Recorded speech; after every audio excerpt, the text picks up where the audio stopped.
Sabe quando você descobre que alguém foi torturado por anos e ainda assim encontrou força para se vingar do sistema inteiro? Em 1852, numa fazenda perdida nas montanhas de Minas Gerais, um homem chamado Joaquim carregava no pescoço algo que fazia qualquer pessoa parar e olhar. Uma gargalheira de ferro com pontas que rasgavam a pele a cada movimento brusco. Não era decoração. Era punição por ter tentado fugir 3 vezes. Mas olha só que absurdo. Enquanto o Sr. Ambrósio da Rocha achava que tinha quebrado o espírito daquele escravo, Joaquim estava planejando algo que faria a fazenda inteira tremer. Porque tem certas pessoas que, quanto mais você aperta, mais forte elas ficam. E Joaquim era exatamente esse tipo de gente. A história que vou contar mexe com qualquer um que já sentiu raiva de injustiça. Tem tortura que faz doer só de ouvir, tem traição que vem de onde menos se espera. E tem uma reviravolta no final que vai fazer você repensar o que sabe sobre vingança. Mas também tem esperança, tem resistência, tem liberdade conquistada na marra. Continue até o fim, porque essa história vai mostrar que às vezes a tempestade não vem do céu. Às vezes, ela vem de quem menos se espera. E aproveita para me contar nos comentários. De qual cidade você está assistindo essa história que mudou o destino de uma fazenda inteira? Joaquim não nasceu rebelde. Virou. Aos 32 anos tinha o corpo marcado por cada tentativa de quebrar sua vontade. No pescoço, a gargalheira de ferro que o Sr. Ambrósio mandou colocar depois da 3ª fuga frustrada. Nos pulsos, cicatrizes fundas do anjinho. Aqueles anéis de ferro que apertavam os polegares até os ossos quase estourarem. Nas costas, linhas escuras de chicotadas que nunca sararam direito, porque o feitor tinha o costume de esfregar sal nas feridas. Você já viu alguém trabalhar horas por dia com uma haste de ferro saindo do pescoço? Pois é assim que Joaquim passava os dias na fazenda Santa Bárbara. A gargalheira não deixava ele abaixar a cabeça direito. Não deixava dormir de lado. Não deixava esquecer nem por um segundo que era propriedade de outro homem. Mas o que o Sr. Ambrósio não sabia é que cada dor, cada humilhação, estava alimentando algo muito perigoso. Uma sede de vingança que crescia igual fogo. A fazenda era imensa. Mais de 500 escravizados divididos entre o café, o milho e os trabalhos domésticos. O senhor se gabava de ser moderno, porque dava canjica com rapadura no jantar e permitia que cantassem aos domingos. Moderno. Como se comida estragada e permissão para cantar apagasse o fato de que ele dormia em cama de seda, enquanto seus escravos dormiam em chão de terra batida. O feitor Mor, um sujeito chamado Tobias, era conhecido pela criatividade nos castigos. Foi ele quem inventou de deixar escravos fugitivos amarrados no tronco sob sol de meio-dia, com formigueiro jogado no corpo.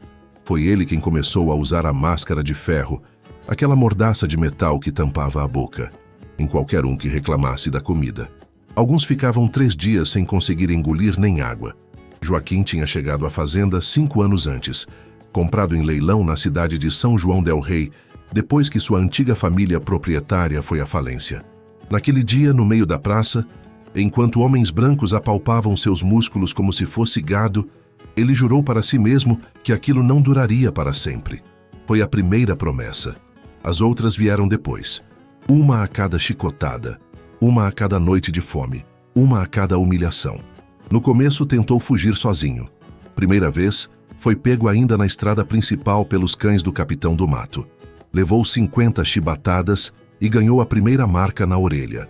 Um corte em formato de R da família Rocha. Segunda vez chegou mais longe, mas tropeçou numa armadilha e quebrou o tornozelo. Mais 50 chibatadas e o anjinho nos polegares até desmaiar de dor. Terceira vez, quase conseguiu. Passou 4 dias livre na mata antes de ser traído por outro escravo em troca de comida extra. Foi aí que veio a gargalheira. Tobias fez questão de fazer um espetáculo da colocação. Reuniu todos no terreiro no domingo de manhã. Joaquim foi arrastado até o centro, ainda com as costas em carne viva da surra da véspera. O feitor ergueu a peça de ferro, pesava mais de 2 quilos, e anunciou que ali estava o destino de quem pensava que podia brincar de livre. A gargalheira tinha uma haste que subia meio metro acima da cabeça, com pontas retorcidas, para enganchar nos galhos quando tentar correr, explicou Tobias, sorrindo. O peso obrigava Joaquim a andar curvado, e as pontas no pescoço cortavam a pele sempre que ele tentava levantar a cabeça. Mas sabe o que Tobias não sabia? Joaquim tinha aprendido algo importante naquelas 3 fugas. Não era a força que libertava, era a inteligência. E ali, carregando aquele ferro no pescoço, ele começou a perceber detalhes que antes passavam despercebidos. Como o fato de que Tobias bebia toda quinta-feira até não conseguir ficar em pé. Como os cães eram presos longe da senzala quando chovia forte porque o barulho os deixava agitados. Como o Sr. Ambrósio viajava todo mês para Ouro Preto e deixava a fazenda por uma semana nas mãos de capatazes, que preferiam dormir a fazer ronda. Durante os meses que se seguiram, Joaquim virou 2 homens diferentes. De dia era o escravo quebrado, que mal erguia a cabeça e obedecia sem questionar. De noite, era o planejador. Observava, memorizava, testava pequenos movimentos. A gargalheira que deveria ser sua punição virou sua escola. Descobriu que a chave da gargalheira ficava pendurada na cintura de Tobias, mas que durante as bebedeiras de quinta, ela ficava sobre a mesa da casa do feitor. Descobriu que a patrulha noturna tinha um buraco. Das 2 às 3 da madrugada, ninguém vigiava o lado norte da fazenda. Descobriu que havia outros como ele. Escravos que tinham tentado fugir, tinham sido torturados, mas não tinham desistido. E foi aí que o plano começou a nascer. Não seria mais uma fuga desesperada. Seria algo que faria o Sr. Ambrósio se lembrar dele para o resto da vida. Algo que mostraria para todos os escravizados da região que era possível vencer. Algo que transformaria a tempestade que estava se formando no céu numa arma de libertação.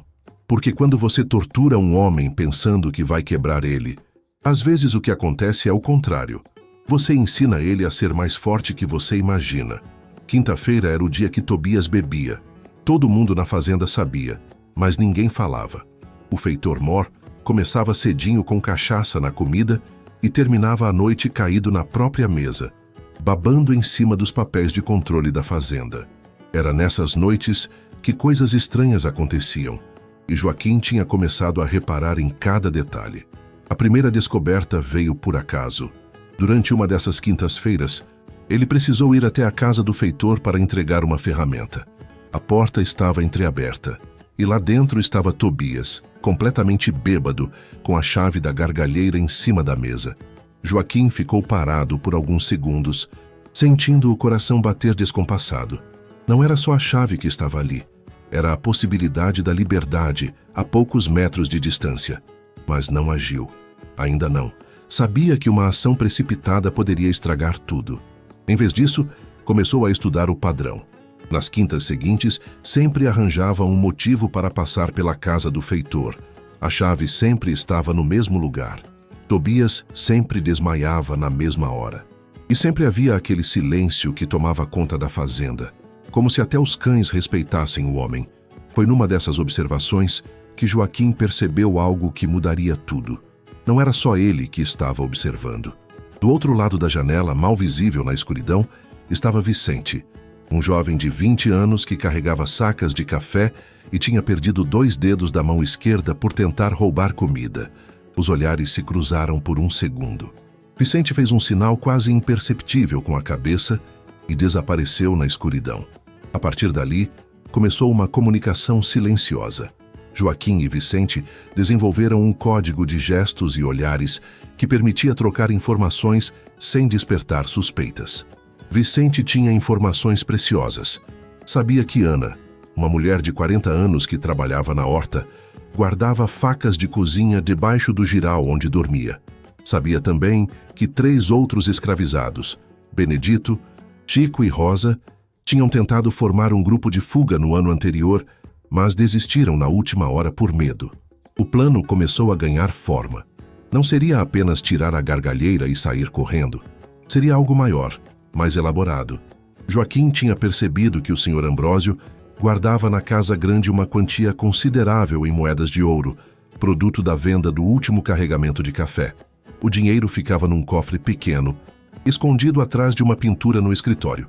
Ele sabia disso, porque havia ajudado a carregar móveis durante uma reforma. A ideia era audaciosa. Na próxima quinta-feira de bebedeira, tirariam a gargalheira, invadiriam a casa grande, pegariam o ouro e fugiram com recursos suficientes para começar uma nova vida longe dali. Não seria só liberdade, seria liberdade com dignidade. Mas aí veio a primeira complicação. Durante uma conversa sussurrada na senzala, Ana revelou algo que gelou o sangue de todos.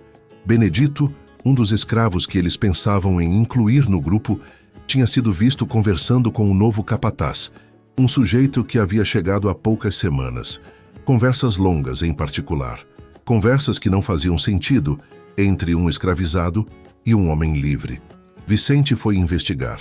Descobriu que Benedito estava recebendo promessas, comida extra, trabalho mais leve, até a possibilidade de alforria se entregasse informações sobre elementos perigosos da senzala. O homem estava sendo usado como espião. E o pior, ele já sabia sobre as observações na casa do feitor. A tensão aumentou quando, na terça-feira seguinte, Tobias apareceu na senzala fora de hora, fazendo uma revista de rotina que nunca havia acontecido antes. Mexeu nos pertences de cada um, fez perguntas sobre quem estava andando onde, e seus olhos se demoraram por tempo demais em Joaquim. Não disse nada diretamente, mas a mensagem estava clara. Eu sei que vocês estão tramando algo. Foi aí que Joaquim tomou a decisão mais arriscada da vida. Em vez de cancelar o plano, resolveu antecipá-lo. Naquela mesma quinta-feira aconteceria tudo. Não importava se não estavam completamente preparados. A vantagem da surpresa estava se perdendo e esperar mais poderia significar o fim de todos. Na véspera, ele chamou Vicente e Ana para uma conversa rápida atrás do galpão de ferramentas. Amanhã é o dia, sussurrou. Se não for agora, nunca mais vai ser. Os dois se entreolharam e Joaquim viu medo nos olhos de ambos. Mas viu também determinação. Ana foi a primeira a falar. E se der errado? Joaquim olhou para as próprias mãos, cheias de cicatrizes, e depois para a gargalheira que pesava no pescoço. Se der errado, a gente morre. Se não tentarmos, a gente morre mesmo assim, só que devagar. Naquela noite, ninguém dos três dormiu. Joaquim ficou deitado, calculando cada movimento do plano na mente. Vicente sussurrava orações baixinho. Ana afiava uma pequena faca ao lado da palha que dormia, produzindo um som quase inaudível que cortava o silêncio da senzala. Quando chegou a quinta-feira, o ar estava pesado de tempestade. Nuvens escuras cobriam o céu, que o vento balançava as árvores com força incomum. Para Joaquim, era como se a natureza estivesse do lado deles. A tempestade que se aproximava seria a cortina perfeita para o que estava por vir. Durante o dia, Tobias bebeu mais que o normal. Talvez por causa do tempo fechado, talvez por algum problema com o Sr. Ambrósio. Joaquim não sabia o motivo, mas sabia que aquilo facilitaria tudo. Quanto mais bêbado o feitor ficasse, menos resistência ofereceria. Quando a noite chegou e a chuva começou a cair, Joaquim sentiu um frio na barriga que não era só do tempo. Era o frio de quem está prestes a apostar a vida numa única jogada. Mas também sentiu algo que não sentia há anos: esperança. 2 horas da madrugada. A chuva martelava o telhado da fazenda como se quisesse arrancá-lo, e os raios iluminavam o pátio em flashes que duravam segundos. Joaquim, Vicente e Ana se moviam como sombras entre as poças de lama, aproveitando o barulho da tempestade para mascarar qualquer som de passos. A casa do feitor estava às escuras, exceto pela luz fraca de uma vela que tremeluzia na janela do escritório. Lá dentro, como sempre nas quintas-feiras, Tobias estava caído sobre a mesa, roncando alto o suficiente para ser ouvido por cima da chuva. A garrafa de cachaça ao lado estava quase vazia. Joaquim se aproximou da janela. Seus dedos tremiam, não de frio, mas de uma mistura de medo e raiva acumulada de 5 anos. Ali estava o homem que havia ordenado cada tortura, cada chicotada, cada dia de fome. O homem que ria quando colocava sal nas feridas abertas. O homem que se divertia vendo escravos implorarem por misericórdia. A chave da gargalheira estava exatamente onde sempre ficava, ao lado do punho esquerdo de Tobias, entre papéis molhados de baba. Joaquim respirou fundo e deslizou a mão pela janela. O metal estava frio e pesado.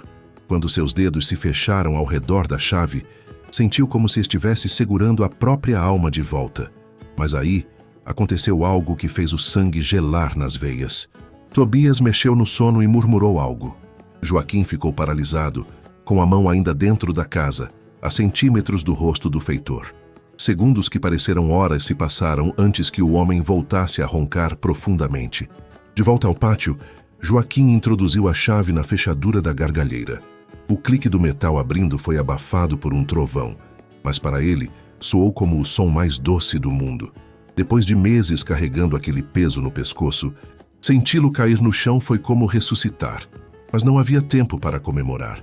A parte mais perigosa do plano estava apenas começando.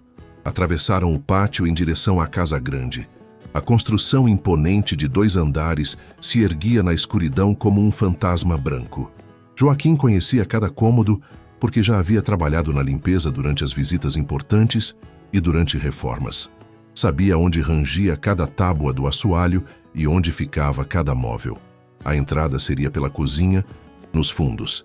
Ana tinha a chave, roubada meses antes e escondida dentro de um buraco na parede da senzala. A porta se abriu sem barulho e o trio entrou na casa que representava todo o poder que os oprimia. O escritório ficava no 1º andar. Para chegar lá precisavam subir uma escadaria de madeira que gemia sob qualquer peso. Joaquim foi na frente, testando cada degrau antes de apoiar o pé inteiro. Vicente e Ana vinham atrás, colados na parede para diminuir o peso sobre as tábuas. Lá em cima, o corredor estava escuro e silencioso. Do quarto principal, vinha o som da respiração pesada do Sr. Ambrósio. A porta do escritório estava fechada, mas não trancada.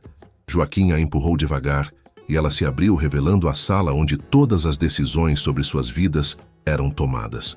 O cofre estava onde ele lembrava, atrás da pintura de uma mulher loira que ele nunca soube quem era.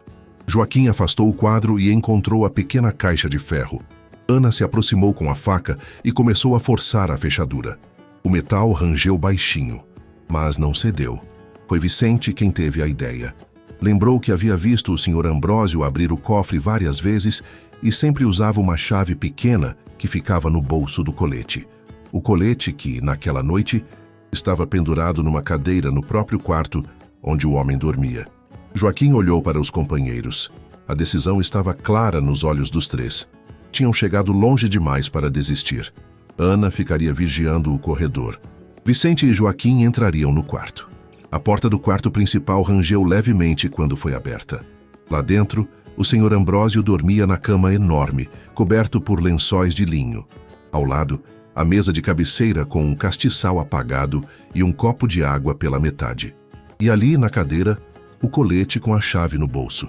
Joaquim se aproximou devagar, controlando a respiração. A cada passo, o assoalho ameaçava fazer barulho. Quando chegou à cadeira, introduziu a mão no bolso do colete e sentiu o metal frio da chave pequena. Foi nesse momento que aconteceu o impensável. O Sr. Ambrósio abriu os olhos. O tempo parou.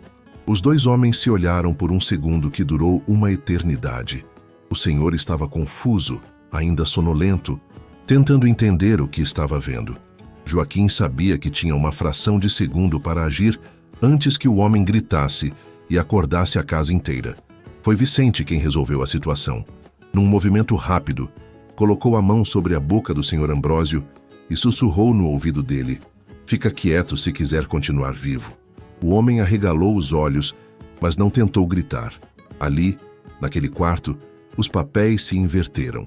Por alguns minutos, quem mandava não era mais o dono da fazenda. Era o escravo que tinha sido torturado, humilhado e tratado como animal. Joaquim olhou nos olhos do Sr. Ambrósio e viu algo que nunca tinha visto antes. Medo. O mesmo medo que ele próprio sentia toda noite ao dormir na senzala. Joaquim exigiu a chave do cofre através de gestos ameaçadores. O Sr. Ambrósio apontou para o bolso do colete com a mão trêmula. Joaquim pegou a chave e, por um momento, sentiu uma tentação perigosa. Fazer com aquele homem uma pequena parte do que ele havia feito com centenas de escravos ao longo dos anos. Mas não fez, porque liberdade de verdade não era se tornar igual ao opressor. Era ser melhor que ele. Com a chave nas mãos, Joaquim voltou ao escritório e abriu o cofre. Lá dentro, como esperava, havia moedas de ouro suficientes para comprar a liberdade de 20 escravos. Mas quando ergueu a cabeça para comemorar com os companheiros, viu algo que fez o mundo desabar. Ana não estava mais vigiando o corredor. E no lugar dela, parado na porta do escritório, estava Benedito com um sorriso malicioso no rosto. Benedito tinha um sorriso malicioso no rosto quando revelou ter descoberto o plano. Contou que fazia 2 semanas que estava entregando informações ao novo capataz sobre qualquer movimento suspeito na senzala. O prêmio prometido era tentador demais para resistir. Alforria em troca de vigiar os próprios companheiros. Vicente tentou se mover, mas outros passos se aproximaram no corredor. O novo capataz apareceu armado, seguido por 2 homens que Joaquim nunca tinha visto. Estavam cercados, sem possibilidade de fuga. A primeira pergunta que veio à mente foi sobre Ana. Benedito explicou que ela havia tentado escapar quando percebeu a armadilha, mas que os cães já tinham saído em perseguição.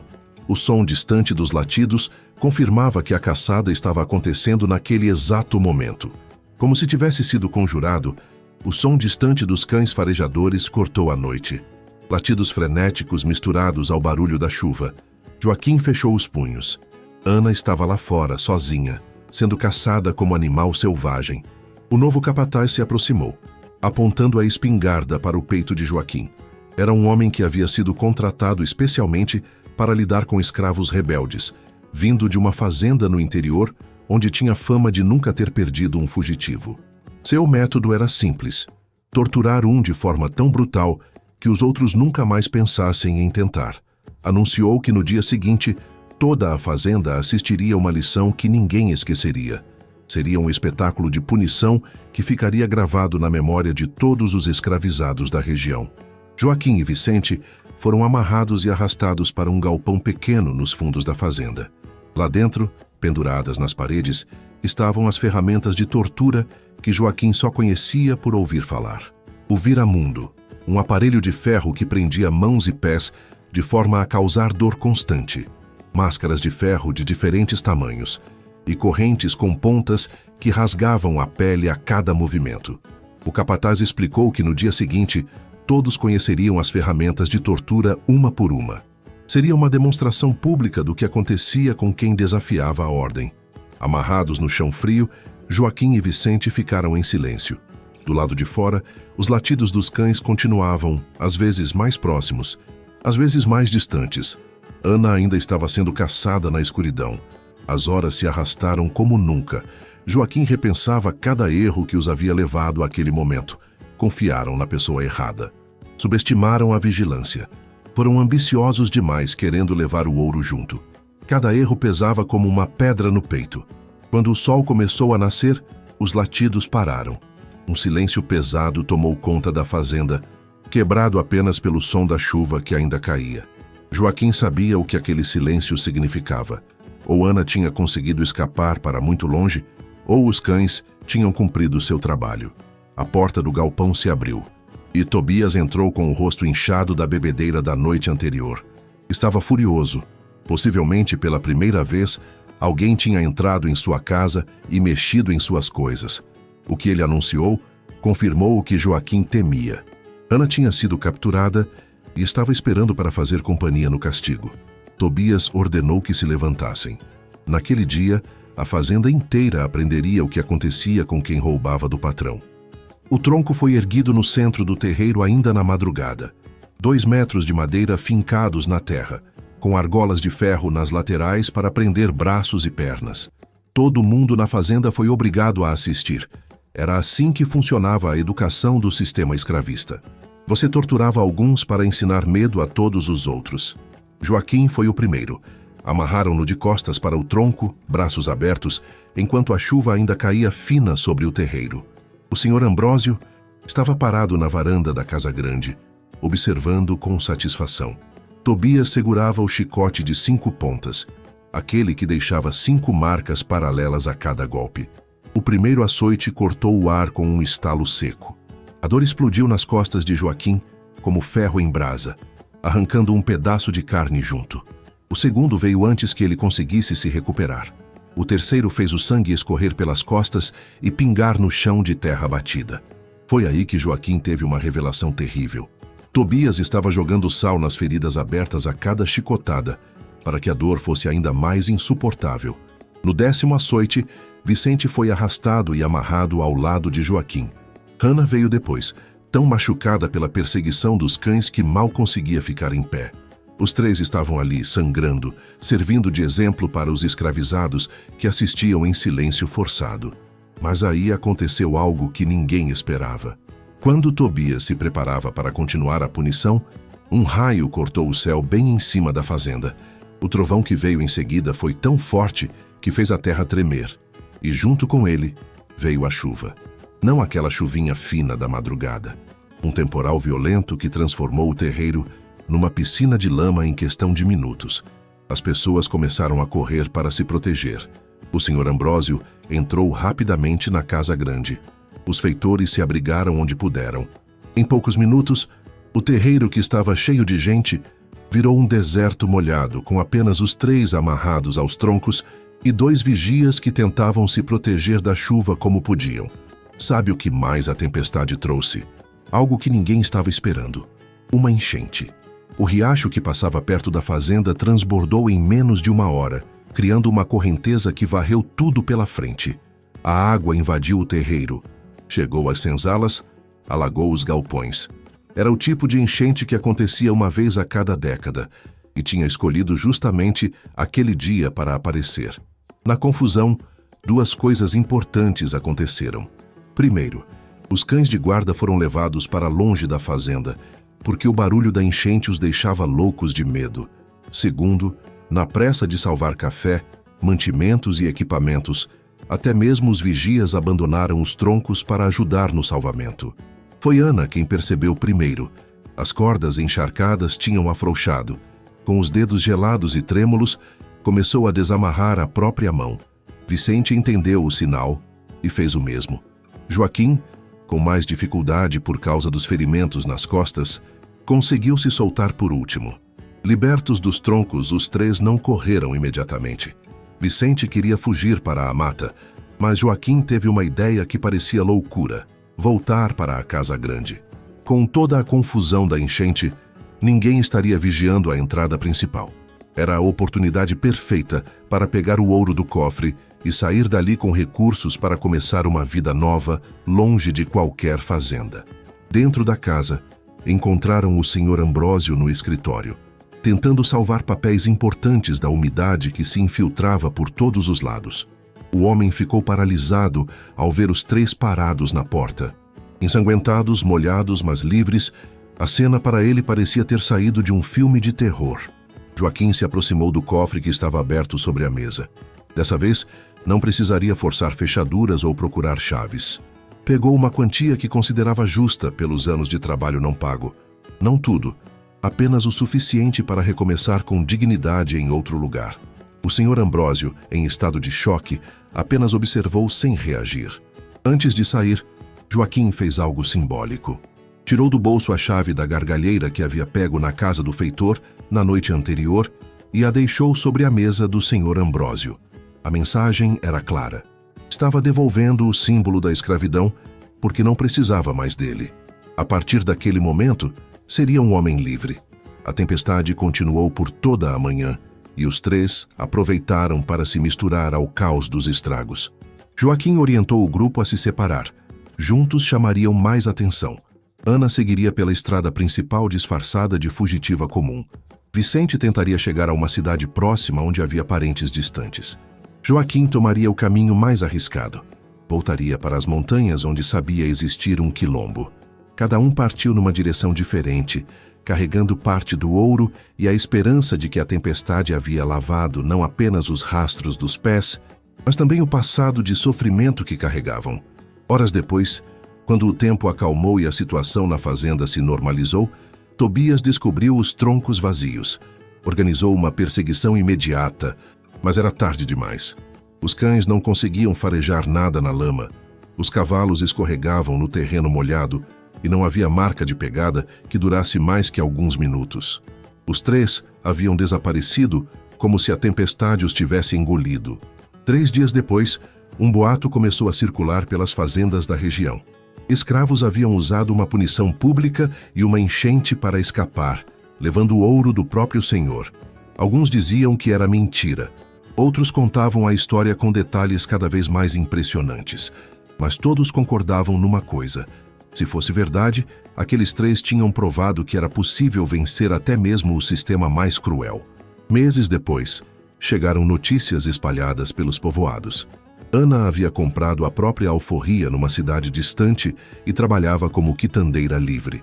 Vicente havia se juntado a parentes e conseguido uma vida modesta como artesão. Joaquim havia desaparecido completamente, mas existiam histórias sobre um quilombo nas montanhas que crescia rapidamente e ajudava outros escravos a fugirem. Diziam que esse quilombo era liderado por um homem que conhecia todos os truques dos feitores, que planejava fugas como um general e que nunca havia perdido ninguém para os capitães do mato. Diziam também que ele tinha uma cicatriz no pescoço em formato de argola, a marca de quem um dia carregou Gargalheira, mas decidiu que correntes não definiriam seu destino. Benedito continuou na fazenda Santa Bárbara com a liberdade prometida, mas descobriu que ser livre quando se traiu os próprios não trouxe a paz que esperava. Vivia isolado, desprezado pelos antigos companheiros e nunca completamente aceito pelos homens livres. A liberdade conquistada com traição tinha gosto amargo. A tempestade que Joaquim e seus companheiros transformaram em arma de libertação provou uma coisa: às vezes a natureza conspira a favor de quem luta por justiça.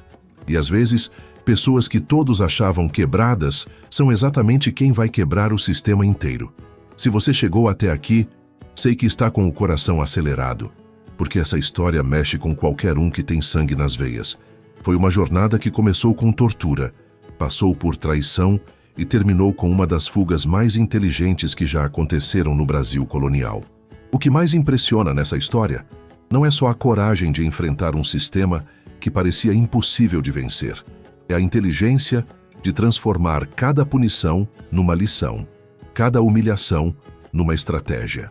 Joaquim passou meses estudando seus opressores, planejando não só a própria liberdade, mas um golpe que mostraria para todos os escravizados da região que era possível vencer. A traição de Benedito nos ensina algo amargo sobre o poder da desesperança. Quando o sistema oferece migalhas de privilégio, em troca de delatar os próprios, sempre aparece alguém disposto a aceitar. Mas a história também mostra que nem toda traição consegue parar quem está verdadeiramente determinado a ser livre. E aquela tempestade? Joaquim não teve sorte. Ele teve inteligência de aproveitar quando a natureza se tornou sua aliada. Agora eu quero saber, qual parte dessa história mais mexeu com você? Foi a tortura da Gargalheira? A traição na hora crucial? Ou a inteligência de usar a tempestade como escape? Conta nos comentários e me diz também de qual cidade está assistindo, porque essas histórias de resistência aconteceram em todos os cantos do Brasil. Se essa história te emocionou, deixa seu like para que mais pessoas conheçam esses episódios que os livros de história não contam. Se inscreve no canal e ativa o sino, porque toda semana eu trago histórias que foram apagadas pelo tempo. Gratidão por ter ficado até o final. E até a próxima história que o tempo tentou calar.